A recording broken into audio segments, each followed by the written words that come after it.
নরেন্দ্র মোদী সরকারের এক দেশ এক ভোট নীতি কার্যকরের পথে আর এক ধাপ অগ্রসর হলো।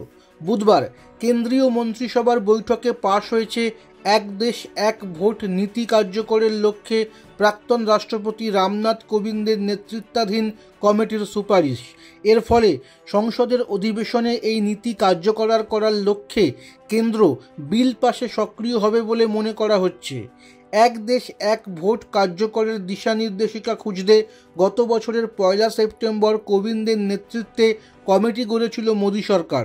লোকসভা ভোটের আগেই গত 14 মার্চ রাষ্ট্রপতি দ্রৌপদী মুর্মুর কাছে গিয়ে একসঙ্গে লোকসভা এবং সবকটি বিধানসভার নির্বাচন করানোর সুপারিশ করে 8 খণ্ডে বিভক্ত 18,000 পাতার রিপোর্টটি জমা দিয়েছিল কোবিন্দ কমিটি।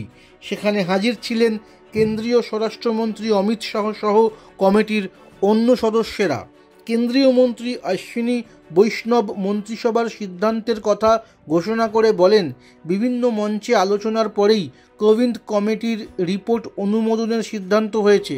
তার ইঙ্গিত, সংসদের আসন্ন শীতকালীন অধিবেশনে বিলটি পেশ করা হতে পারে। অন্যদিকে তৃণমূলের রাজ্যসভার নেতা ডেরেক ওব্রায়েন বুধবার মোদী মন্ত্রিসভার সিদ্ধান্তের সমালোচনা করে বলেন, এক দেশ এক ভোট আসলে বিজেপির আরও একটি গণতন্ত্র বিরোধী গিমিক।